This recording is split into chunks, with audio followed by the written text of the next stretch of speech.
इस लड़की को ह्यूमन ट्रैफिकर्स ने एक दूर पहाड़ी गांव में बेच दिया, जहां उसे एक मंदबुद्धि लड़के की बीवी बनाना था। जैसे ही उस लड़के ने लड़की को देखा, वो तुरंत उसके सामने घुटनों पर बैठ गया। तस्करों को लगा लड़का डर के मारे पागल हो गया है, तो उन्होंने एक बाजू जितनी मोटी लोहे की चेन निकाली और कहा कि लड़की को घर में बांध कर रखना और ठीक से ट्रेन करना। पर उन्हें क्या पता था कि इसका अंजाम बहुत बुरा होने वाला है। असल में थोड़ी देर पहले लड़की की ही रूममेट, जो डरती थी कि कहीं लड़की उसकी हाई वैल्यू स्कॉलरशिप ना छीन ले, उसने लड़की को बेहोश करने के लिए उसे ड्रग्स दे दिए। फिर दो ट्रैफिकर्स से मिलकर उसे दूर पहाड़ों में बेच दिया। जब लड़की को होश आया, उसने खुद को तस्करों की गाड़ी में बंधा पाया। जैसे ही उसे सब समझ आया, उसने कहा कि अगर अभी उसे छोड़ दिया जाए तो वो किसी के खिलाफ कोई एक्शन नहीं लेगी। लेकिन रूममेट ने उसकी बात को हल्के में ले लिया। उल्टा उसने अपना लैपटॉप निकाला और लड़की के टॉप नॉच थीसिस को चुराकर उसमें अपना नाम डाल दिया। उसका प्लान था कि जैसे ही थीसिस ऑनलाइन पब्लिश होगी, पूरा साइंटिफिक कम्युनिटी हैरान रह जाएगा और उसे अगली नेशनल स्कॉलरशिप भी मिल जाएगी। और उसने सच में थीसिस पब्लिश भी कर दी। लेकिन उसे नहीं पता था कि ये थीसिस एग्रीकल्चर के एक टॉप सीक्रेट प्रोजेक्ट से जुड़ी हुई थी, जिसे बाहर लीक करना सख्त मना था। लड़की ने इस पर पूरे 5 साल मेहनत की थी। उस दौरान वो न सिर्फ अपनी चालाक रूममेट की एकेडमिक हेल्प करती रही,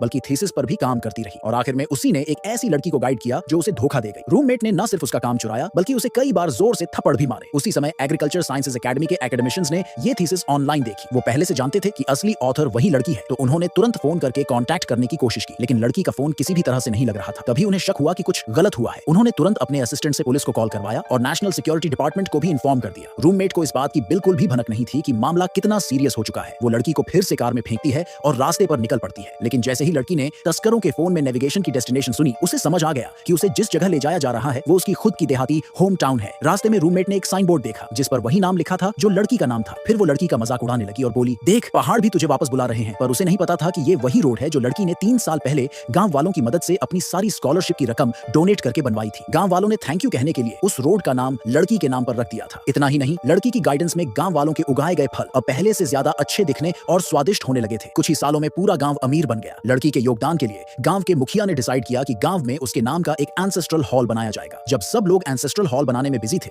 तभी एक नौजवान लड़का टोनी खुशी से 20,000 युआन निकाल लाया और बोला कि उसने एक मैच मेकिंग एजेंसी से बात की है जो उसकी शादी कराने वाली है और लड़की गांव के एंट्री गेट पर पहुंचने वाली है। टोनी बोला कि वो थोड़ी देर में कंस्ट्रक्शन में हेल्प करने लौट आएगा। लेकिन गांव वालों को शक था कि टोनी को बेवकूफ बनाया जा रहा है और ना पैसे बचेंगे न लड़की। उधर ह्यूमन ट्रैफिकर्स पहले ही गांव के एंट्री पॉइंट पर पहुंच चुके थे। मासूम टोनी फौरन उन्हें रिसीव करने भागा। टोनी को सीधा साधा देखकर तस्करों ने वहीं पे दाम बढ़ा दिए और 20,000 से सीधा 80,000 युआन मांगने लगे। और उन्हें डर था कि टोनी मना न कर दे, इसीलिए वो लड़की की खूब तारीफ करने लगे। वो बोले, बहुत सुंदर है, ऊपर से एग्रीकल्चरल साइंस एकेडमी की टॉप स्टूडेंट भी है। ये सुनते ही टोनी थोड़ी देर के लिए शॉक्ड हो गया, लेकिन तस्करों के दबाव में आकर ज्यादा सोचे बिना हाँ कह दिया। फिर रूममेट ने लड़की को कार से घसीट कर बाहर निकाला, लेकिन जैसे ही उसके सिर से कपड़ा हटाया गया, टोनी इतना डर गया कि वहीं घुटनों पर गिर पड़ा। तस्करों को अब भी कुछ समझ नहीं आया। वो टोनी को डरपोक बोलकर हंसते रहे। लेकिन तभी आर्मी की टीम जो लड़की को रेस्क्यू करने भेजी गई थी, गांव के एंट्री पॉइंट पर पहुंच चुकी थी।